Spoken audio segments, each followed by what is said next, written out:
Hey everyone, my name is Dr. Dolores Tarver. I'm a licensed psychologist here in Georgia, and it is time for the TT Time with Dr. Tarver is a wellness-based podcast. It is not intended to be a substitute for a relationship with a licensed mental health provider.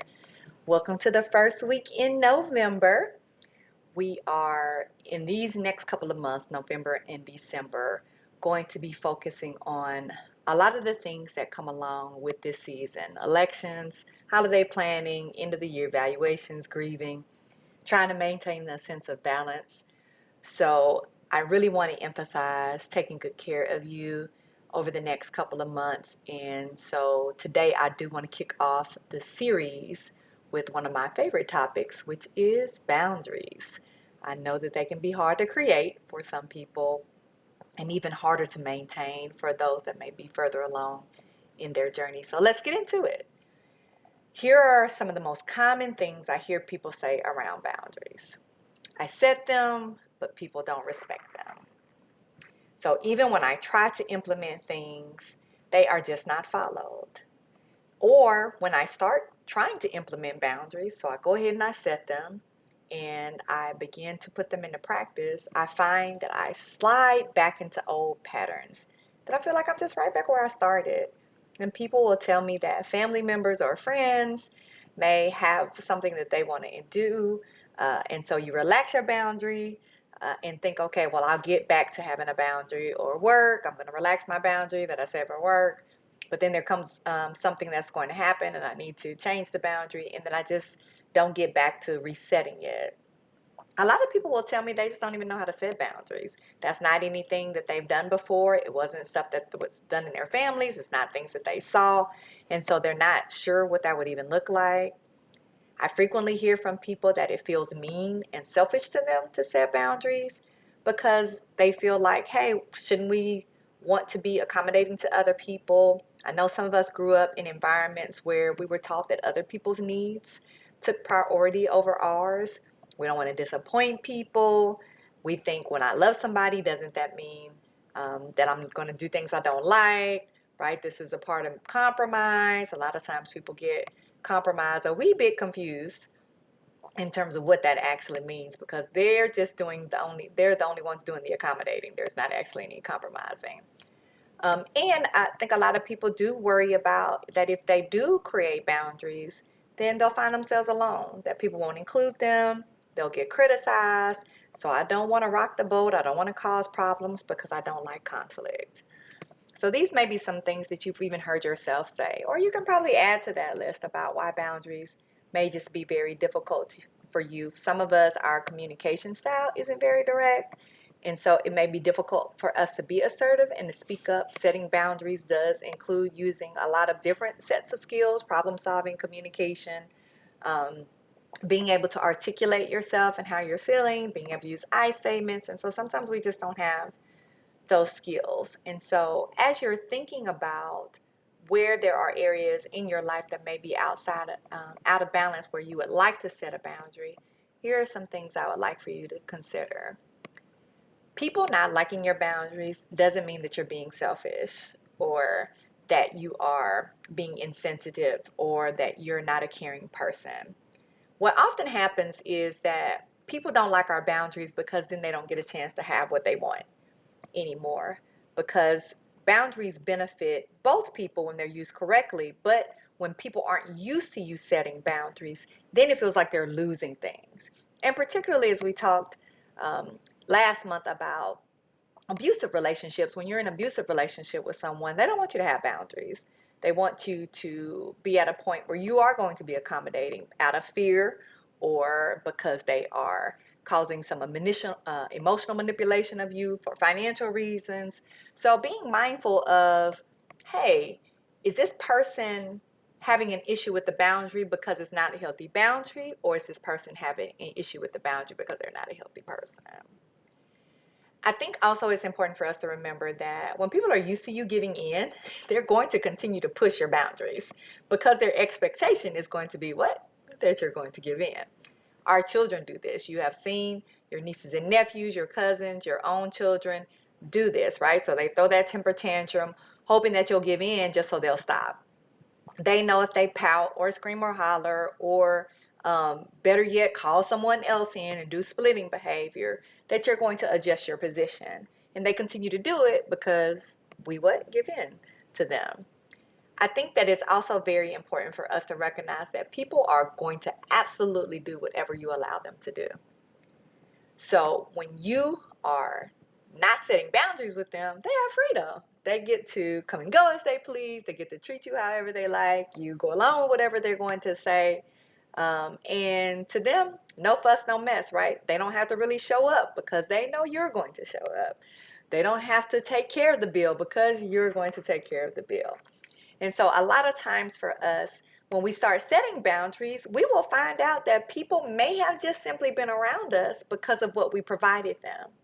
I often tell people you don't have to buy love and affection, but some of us, we are actually paying for people to be in our lives. And in considering boundaries, it is important for you to recognize that you're enough. You don't have to pay for people to love and want to be around you, but you will find that people who are not healthy do come at a high cost. It is also important for us to recognize that setting boundaries is going to be uncomfortable. A lot of times people say, well, I just need to work on it till I get more comfortable. You're not going to get more comfortable until you actually practice, until you're setting those boundaries, until you see some changes.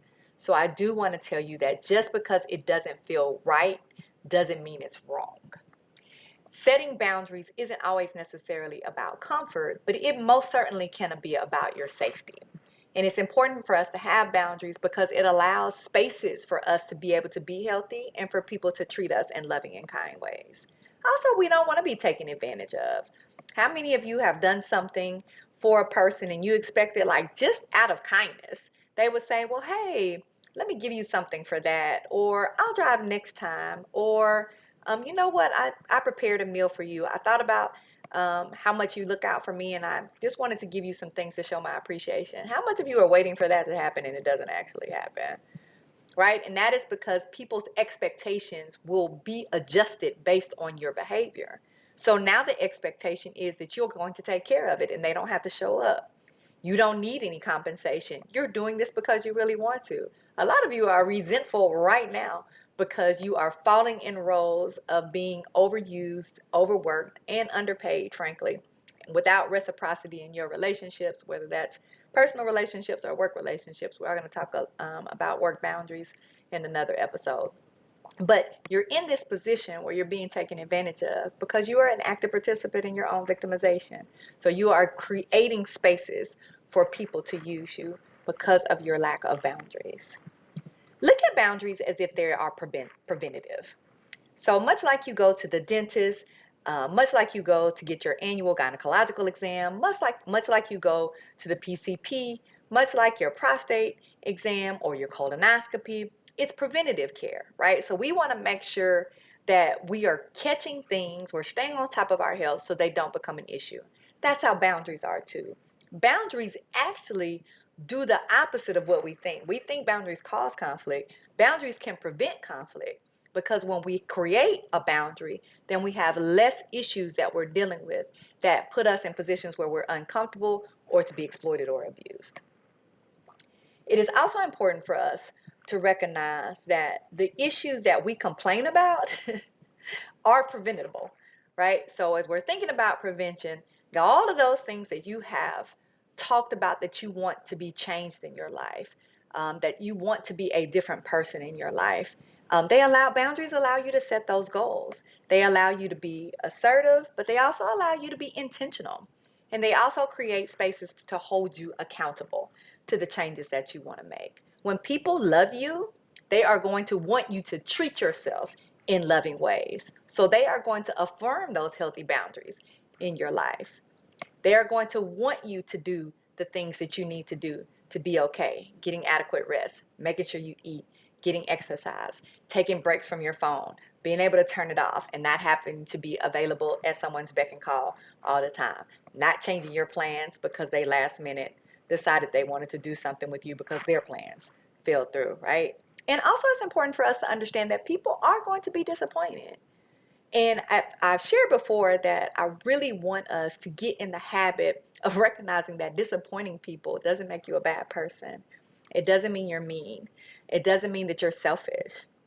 We are going to disappoint people sometimes in the same way we're going to get disappointed sometimes, because people aren't going to always necessarily be there when we need for them to be. A plan isn't going to work out in the way we thought it would. Somebody's going to give us some constructive feedback. We're not going to like it. Sometimes people are going to choose to go with other options other than us, right? And it's about learning how to deal with disappointment. That is also a skill set that is important for us to recognize, because when we can learn that it's okay to disappoint people and that we're going to be disappointed, then it doesn't set us up to have such a whirlwind of emotions and sink us into levels of despair when we disappoint people or people aren't happy with us, because we're not people pleasing anymore and we don't feel like we have to be perfect, right? And so we want to be able to deal with disappointment, learn how to cope and manage it when we disappoint other people, but also when people disappoint us. Being overly accommodating is going to set you up to feel disappointed. So just so we're clear, you can get more than your fair share of disappointment if you're putting yourself continuously out there to be rejected, to be frustrated when people don't reciprocate your behaviors. And a lot of times we take this approach of, I'm going to show people how I want them to treat me by doing things for them that they have not earned and they've never reciprocated. And when we say you want to be the example, that does not mean be a doormat for somebody. That doesn't mean allow yourself to continuously be used by someone. It doesn't mean you're constantly footing the bill or being the one that's providing the transportation all the time, right? That's not what that means. It means, hey, if you're going to be a light, you be a light. Don't let anybody dim your light. It also means I can most certainly be a light and have good boundaries with you so that you're not doing things that ultimately dim it. In addition to boundaries creating a place for you to feel safe and comfortable, it also sets you up for financial wellness, emotional wellness, social wellness, psychological wellness, physical wellness, right? Because we are not overtaxing ourselves. And that's what ends up happening. You are putting so much energy investing in other people when you don't have good boundaries that it takes away from your wellness instead of putting into your wellness. Boundaries allows you to be able to invest in yourself. And again, when people love and care about you, they're going to want to see that investment. If you are around people that already exhibit the behaviors that you want, then you are going to save yourself a lot of time, but also recognizing that you cannot change someone into being who you wish they were. Right? I talk frequently about you are in a relationship with a person, not their potential. So whoever that person is, that's who that person is. And that doesn't mean that we can't grow and learn, but you're not going to change an apple into an orange. I don't care how much you look at it, right? So if this person has a history of not being reciprocal, not showing up, not being supportive, only taking and not giving, they have shown you who they are. Believe them, receive that, and be able to put that boundary in place so you don't continue to fall into patterns where you're again being victimized. Boundaries increase our ability to clearly communicate, but also to have respectful relationships, reciprocal, that's one of my favorite words, relationships, actual, true, deep connection, and it decreases our misunderstandings. So, how do we get there, Tarver? Boundary setting 101. One, it is important for you to understand your non-negotiables. A lot of times what I find that people have difficulties with regarding boundaries is that they're constantly waffling on what they're going to deal with, what they're going to accept, what they're not going to challenge, if you will, right? We don't like to rock the boat. Well, if you're never going to rock the boat, it's going to be very difficult for you to set any boundary. Think about what are the ways you want to be treated, not based on how you necessarily have been treated, because some of us haven't been treated very well. And so we will establish a very low bar. So if you're having difficulty being able to even understand what would a healthy boundary look like, then I would encourage you to watch, talk to, research, and get some information about what healthy looks like so you can begin to create your own list. And as you're thinking about that list, you also want to think about what is going to happen if someone violates your boundaries. And you're thinking, oh my goodness, I don't want to deal with that. But you're going to need to deal with that because, again, when you're trying to change behavior, and think about yourself, the first time you decide to make a change, do you just make that change and you never have any reversals? You never go back to old patterns and habits? You just immediately start the next day and you're forever altered? Not most of us. For most of us, it takes some time, particularly to get used to something new, right? And so you may need to restate it, right? You're going to restate it in a very calm, kind way. You're going to give people grace because you understand this is something new for them. They're trying to get used to it. They violate that boundary again, you may restate it. And then at that point, you may and let them know, hey, now I've already given you the boundary. I've reinforced for you what I want that boundary to be. The next time you violate this boundary, there is going to be the consequence. And that is the third thing, is the consequence. And I do want to be clear, you don't necessarily have to walk through 3 times in order for you. I know we say 3 times, strike out, third time's the charm, but you don't necessarily have to do that. It depends on how the boundary is violated. That is another thing for you to consider, right? So if someone, if you say to someone, hey, I really want you to treat me with respect, and that includes calling me by my name, addressing me only by my name, not calling me outside of my name, um, treating me in kind ways, by inviting me to attend things, asking me, not just assuming I'm going to do it, being able to recognize when I say no, leaving it at that, and me not having to go into detail. When someone says, F you and your boundaries, I'm not doing anything for you, right? Like, we don't have to continue to go back and forth with that person and give them all those opportunities. They clearly have said they're not going to respect that boundary. So we're done. And that is when we go straight from I gave you the boundary to the consequence of now you no longer have earned the privilege of being able to be in my life because you don't know how to be respectful of me. But I want to give you some examples of what boundaries could look like, right? Boundaries can include, and I'm going to give you just some general areas, traveling, right? I know a lot of people, when I'm talking to them about dating, and particularly since we can live in different places when we're dating, you may not live in the same city as your partner, you may not live in the same state as your partner or somebody you're getting to know. And so thinking about what travel would look like for me. Am I going to be paying for my own travel? Are we going to split travel? Am I expecting this other person to pay for that travel? And those are boundaries you want to negotiate up front. Am I going to travel for my job? Am I not going to travel for my job? Am I going to travel for the holidays? Am I not going to travel for the holidays? So thinking about that, those would be some examples of what a boundary could look like. Ground rules for your house. This is a big one because I tell people your home is your safe space. And so you get to dictate the rules around your house. If you do not want people wearing shoes in your house, then that's just a boundary. That's what it is. Oh, I didn't wear any socks. I have some over here for you. Oh, well, I don't like walking around without a shoe. I have some shoe covers for you, right? So there's a lot of different ways that you can establish these ground rules. Don't go in my bedroom. A lot of people think that they can just have full reign and access to your home. So they're walking around, going all in different rooms, going all in drawers and cabinets and things. Absolutely not. Also, you are not invited into my house unless you get or invited to my house unless you get an invitation. Don't pop up over here without calling me first to see if it's okay. Maybe I'm not taking company. And when I don't answer the phone, that is not an invitation for you to come. Well, you didn't answer the phone, but I saw your car was here, so I went ahead and stopped by, right? So thinking about these ground rules. Also, what your dietary restrictions and preferences are. I know for the holidays, a lot of us are going to people's homes. And so, for instance, I'm vegan. I know not everyone is vegan. I definitely know that there will be homes that I go to that are not going to have a vegan entree. So for me, I will take a vegan entree with me. For some people who know I'm coming, they will have a vegan option for me, right? But I'm not going to change how I eat simply because I'm in an environment that doesn't necessarily have something for me. Oh, you want anything to eat?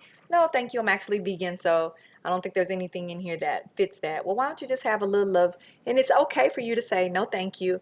I brought something or I already ate or whatever it may be, but you go ahead and decide what that is before you go. Or if you are the person that's creating the menu, like you get to decide what that menu is going to look like. If people want to bring other things, they can, but not people telling you what you're going to make in preparation for something. The same is true for outings with friends and family, or if there is a function that you're going to, right? So you get a chance to decide what that preference is going to look like for you. You state it up front, you articulate it so that people know, and then there can be an accommodation made for you. If there isn't able to be an accommodation made, then you can make other arrangements. Budgets.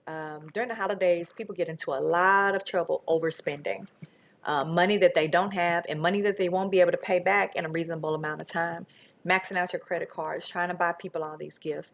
Think about your budget ahead of time before you take on things. What can I spend? What do I have money for? So I'm not excessively expending, but also so that I'm not being convinced to do things that are outside of my budget. I know a lot of times we want to be able to be included, but it is absolutely okay for you to say you don't have the money for that, right? And that's important so that people don't continue to keep asking you for something that you're not going to be able to give. Or when people ask you for money, right? That's not in your budget. So, no, I don't have that to give.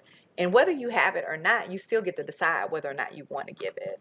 And so also making sure that people aren't spending your money for you, because people do like to spend your coins for you if you let them. Certain topics are off the table. People tell me like, oh, this person, we get into an argument all the time about religion and politics. Those tend to be the two big things.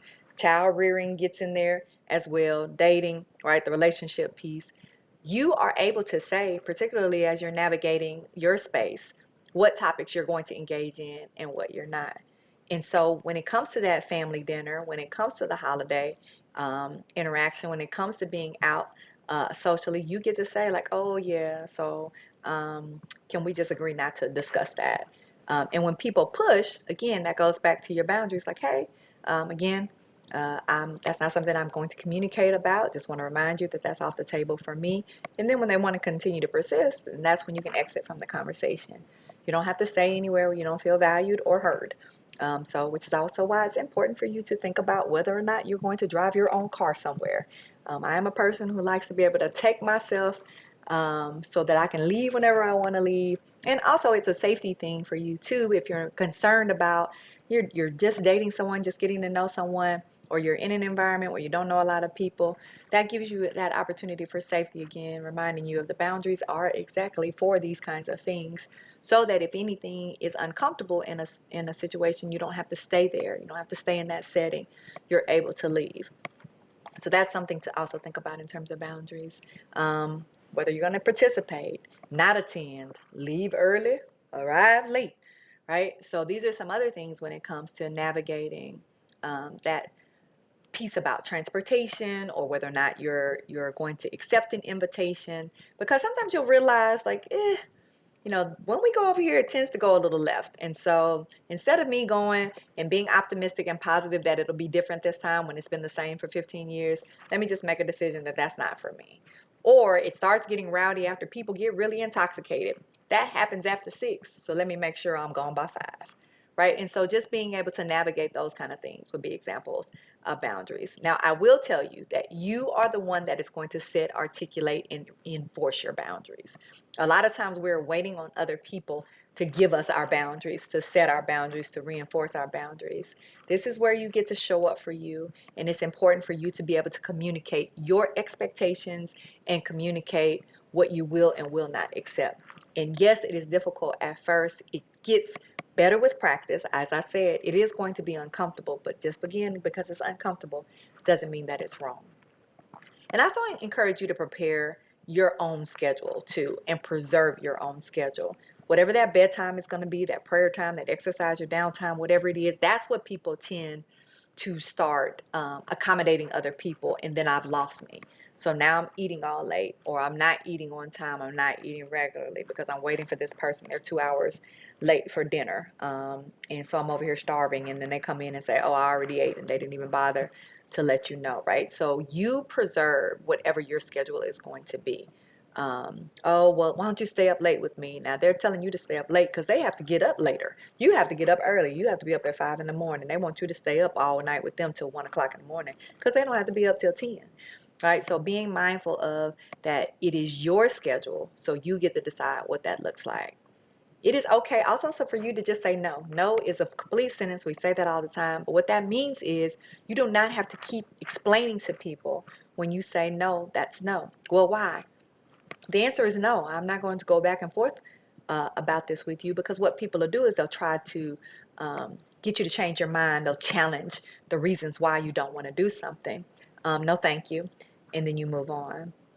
Also, in saying no, do recognize that it is okay for you to change your mind if you decide to change your mind because circumstances have changed. Maybe you said no initially because you had a lot of responsibilities and there were a lot of things going on. Some things got canceled. Now you have some free time. you're able to go. You also can have said yes, change your mind, and decide to say no, right? So those are also appropriate boundaries as well, because again, things change. My health may change. There may have been an emergency that came up, and so wanting to be, honoring myself, then I'm able to make that decision about what's going to work and not work for you, right? So trust yourself. You get to decide what's healthy for you. And boundaries are a way for you not only to take care of you, but it also takes care of other people. It's a both and. Boundaries should be based on fact, not fears. Not fear that this person will abandon me, they will leave me, they won't talk to me, they'll get upset with me. Not fears about how I be received. Now you're going to be critical and cause all this conflict and be mad because I set this boundary. But what are the facts? What are the things that I need? What's important? What are my values? And that goes back to your non-negotiables, which is why it's very important for you to create that yourself and identify that, and not necessarily be taking in all this other information that can cause you to feel conflicted. Because what do people do, right? They're going to try to convince you because they don't want you to have that boundary sometimes if they're not healthy. Write your boundaries when you are in a healthy emotional space. I think that's very important, because when we're angry or upset or hurt or lonely, it can absolutely change the boundaries, right? Because then the boundary is based on my mood. So I want to make sure that you're in a good space when you write those boundaries, so that they can be clear and they're based on your values and your needs. You can always make adjustments to your boundaries in healthy ways, because again, we grow, we expand, we learn, and so we may recognize like, oh, hey, I want to change this boundary because I'm in a different space. And I also want to highlight that it is a difference between collaboration and compromise versus conceding. I think a lot of times what ends up happening with people when they struggle with boundaries is they're conceding. It isn't collaboration if you're the only one making the changes, right? So I want to make sure that we're honoring ourselves. And again, even in a compromise, there should still be some things that are non-negotiable for you, right? So for example, if I want to be in a committed relationship, a monogamous relationship, then we're not going to compromise on that. It's monogamy or it's not. So, well, hey, well, just every now and again, then that actually defeats the whole purpose of it being monogamous, right? And so that's why it's very clear for you. That's why it's very important for you to be clear on what your boundaries are, and be thoughtful of who you're talking to, right? Because sometimes we need to talk to people one-on-one and not in a group. Being in a group can change a person's complete dynamics and how they engage with you. So if the group is a positive and affirming and safe space, that's one thing. If not, this group can be attacking and critical and challenge you, then it's going to be much easier for you to fold and shrink. And so you want to be thoughtful of who you're talking to and their dynamic, how you talk to them. Some people, you may want to have a phone conversation with them when you're setting a boundary, because if you're in person with them, they could become violent. Some people that are violent, you may not even want to have a conversation with. You might want to just fade out of their lives altogether and not engage with them, right? And I know that some people will say, well, that's not being very assertive. You got to know your audience. As we discussed with domestic violence, if a person is violent and you're telling that person that you're going to leave them, then how are they going to react? Is that going to be in a healthy and safe way for you? Or is it best that you leave and don't have any contact with them? So you have to be thoughtful about that as you're creating boundaries. I also want to highlight that it's important for us to be able to accept other people's boundaries, because sometimes what happens is we're the person that is not allowing someone to be healthy. We are constantly pushing their boundaries. We are doing things and expecting them to be forgiving of us, I'm going to do it and ask forgiveness later, right? So it's important for us to be able to respect other people's boundaries, and that boundaries are not personal. Boundaries are about a preference. We need to consider things from their perspective in terms of them creating a healthy boundary. And I know what you're thinking, well, isn't that true when I'm trying to create a boundary? Don't I need to think about their perspective? If their perspective isn't healthy, no. If their perspective is coming from a critical place, if it's coming from a place where it isn't consistent with your values, if it's coming from a place that's not reciprocal, if it's coming from a place that's not respectful, then absolutely not. So we want to make sure that we're listening for needs that a person has, how they express themselves, their feelings. That's the valid piece, right? And so a person may feel a certain way, and we can not be in the same place about how we feel about things in the same way that we don't perceive things the same way. However, how a person feels and what their needs are should not infringe upon your health and your wellness, right? And so it is absolutely acceptable for me to apologize to you for something that wasn't thoughtful of you. It is not acceptable for you to tear me down and call me all outside of my name and tell me that I'm not worthy, and that I'm worthless or useless, right? So there's the difference. And being open to growing, in terms of respecting the boundaries and compromising with people, because sometimes it may be, let's say we're in a loving relationship, we do have different patterns of when time we go to bed. I'm a morning person, so I'm going to bed early. You might be a late person, so you may be staying up late because you're getting up later, or you may just need less sleep. So a compromise may be how we do our bedtime.